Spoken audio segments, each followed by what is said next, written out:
Coverage तो national coverage की पंचायत यात्रा में आपका स्वागत है। नेशनल कवरेज का पंचायत यात्रा एक ऐसा प्लेटफॉर्म है, एक ऐसा मंच है जहां से जो है हम आपको जीरो ग्राउंड से ग्राम सभाओं में हो रहे विकास कार्य को दिखाने का पूरा प्रयास कर रहे हैं।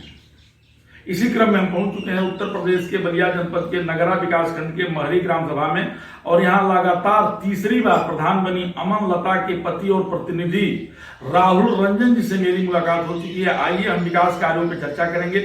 हम आपको जीरो ग्राउंड से इस ग्राम सभा का वो सारा विकास कार्य दिखाएंगे जहां पंचायत भवन बन करके तैयार हो गया है, सार्वजनिक सुलभ शौचालय बन गया है, इंटरलॉकिंग का काम हुआ है, सीसी कार्य हुआ है और नाली खड़ंजा का भी कार्य हुआ है, मिट्टी का कार्य हुआ है। हम अमृत सरोवर पर और वन अमृत महोत्सव पर भी वार्ता करेंगे। तमाम बिंदुओं पर चर्चा करने के लिए अब हमारे साथ जो है राहुल रंजन जी तैयार हैं। आइए हम इनसे बातचीत करते हैं। राहुल जी, आपका नेशनल कवरेज में बहुत बहुत स्वागत है। आपका भी स्वागत है। आप पिछले 3 बार से लगातार प्रधान आपकी पत्नी है, आप उनके प्रतिनिधि हैं। सबसे पहले हम आपसे चर्चा करेंगे अमृत सरोवर को लेकर के। क्या आपका गाँव अमृत सरोवर के लिए चयनित है? जी नहीं, इस बार वाले में नहीं है। इस न्याय पंचायत में असणिया चयनित है। असणिया मेरे यहाँ अमृत वन चयनित है। अमृत वन चयनित है। अमृत वन जिस समय वृक्षारोपण हो रहा था, तपती हुई धूप, प्रचंड गर्मी, पौधों को बचा पाना बड़ा कठिन था। इसके लिए आपने क्या किया था? अभी जगह का चयन हुआ है और गड्ढे की खुदाई का कार्यक्रम चल रहा है। अभी लगा नहीं है? अभी लगा नहीं है। उसमें 75 पेड़ लगेंगे, जिसमें सारे आंवला के होंगे, आम के होंगे, फलदार वृक्ष। यही सरकार की मानसिकता है। और सरकार ने इस पे बड़ा जोर दिया है कि हम लोगों को फलदार वृक्ष ही लगाना है अमृत वन में। आप यहाँ पंचायत भवन बन के तैयार हो गया होगा? हाँ, पंचायत भवन बन के तैयार है। उसमें सीसी कैमरा, इन्वर्टर वगैरह इस सरकार के हिसाब से चल रहा है। हिसाब के मंशा के अनुसार वहाँ काम हो रहा है, एकदम काम चल रहा है। सार्वजनिक शौचालय की क्या स्थिति है? सार्वजनिक शौचालय मेरे यहाँ 2 तो बना हुआ है।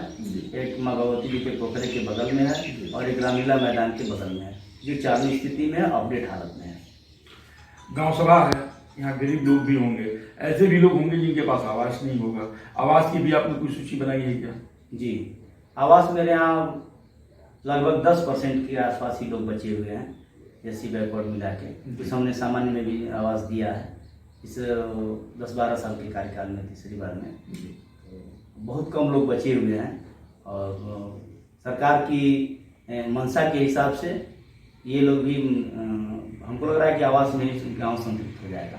सरकार चाहती है कि गांव सभा में बारात घर बने, शमशान घाट बने। बारात घर और शमशान घाट के लिए भी आपने जमीन चयनित कर लिया है? जी जी, शमशान घाट के लिए मेरे यहाँ अंत्येष्टि स्थल के लिए ऑलरेडी पहले से चकबंदी से गाँव के द्वारा वो जमीन छूटी हुई है और उसका चयन करके भी दे दिया गया है। बारात घर के लिए भी जमीन चयनित है और अभी उस पर कोई कार्यक्रम इस तरह का नहीं है। गाँव सभाओं में लाइट भी लगवाए होंगे? गाँव सभा में स्ट्रीट लाइट है, सोलर लाइट है, नाली है। स्ट्रीट लाइट कितना बनवाए हैं, सोलर लाइट कितना बनवाए हैं? स्ट्रीट लाइट भी मेरे यहाँ 60-65 है।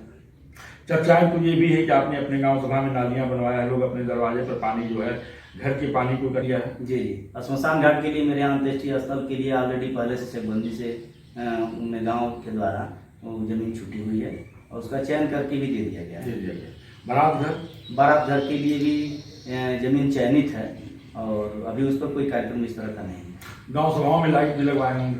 गाँव सभा में स्ट्रीट लाइट है, सोलर लाइट है, नाली है। स्ट्रीट लाइट कितना बनवाए हैं, सोलर लाइट कितना बनवाए हैं? स्ट्रीट लाइट भी मेरे यहाँ 60-65 है।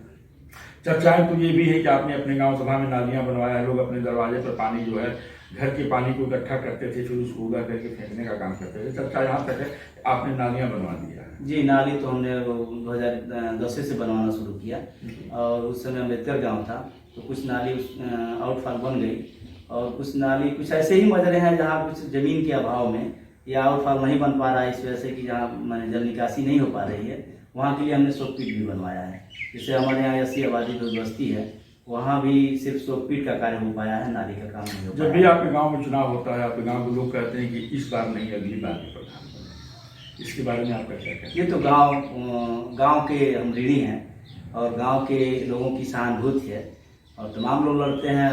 गाँव के तमाम युवा और बड़े बुजुर्ग भी हमारे खिलाफ लड़ते हैं और गांव की ये देन है कि हम लगातार आप एकदम नौजवान हैं। आप जिस समय प्रधानी लिए थे उस समय अभी एकदम आपका लड़कपन था, अभी आप युवा अब हुए हैं। हम लोग क्या 45 साल की अवस्था हो गया, लेकिन जिस समय आप चुनाव लड़ रहे थे उस समय आप एकदम युवा अवस्था में थे। आप नौजवानों को और गाँव के लोगों को क्या संदेश देना चाहेंगे?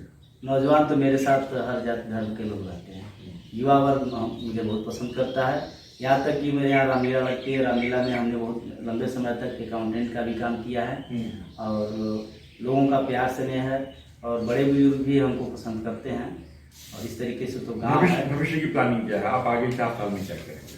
भविष्य में ये चाहेंगे कि आने वाले समय में मैं प्रधान रहूं या न रहूं। ये 4 साल का जो कार्यकाल है, लेकिन अभी 1 साल बीता है, इस कार्यकाल में आप 4 साल में क्या करेंगे? मैं चाह रहा हूं कि मेरा गांव समृद्ध हो जाए, नाली से, नापदान से, चाहे जितनी भी सरकार की स्कीमें होंगी, हम चाहेंगे कि मेरे यहाँ सारी स्कीम माने सरकार के मंशा के हिसाब से क्रियान्वित हो जाए और मेरा गाँव समृद्ध हो जाए। अमनलता जी इस गांव सभा की प्रधान हैं। उनके पति राहुल रंजन जी एक सामाजिक कार्यकर्ता हैं जो उनके प्रतिनिधि हैं। पिछले 3 सालों से 3 बार से लगातार प्रधान, ये तीसरी बार अमनलता जी यहाँ प्रधान बनी हैं और जब से प्रधान हुए हैं आप अपने गांव सभा में निरंतर विकास का कार्य कर रहे हैं। आपकी मंशा सिर्फ एक ही है कि हमारा गांव जो है विकास कार्यों में संतृप्त हो जाए, संपूर्ण विकास हमारे गांव सभा में हो। दुल्हन की तरह से इस ग्राम सभा को सजाने का हर प्रयास जो है राहुल रंजन जी कर रहे हैं। एकदम नौजवान है। भविष्य में देखते जाइए ये क्या क्या और भी अपने गांव सभा के लिए करते हैं। हम आपको जीरो ग्राउंड से दिखाएंगे इस गांव सभा की सारी हकीकत को। मुरली मनोहर के साथ सतीश।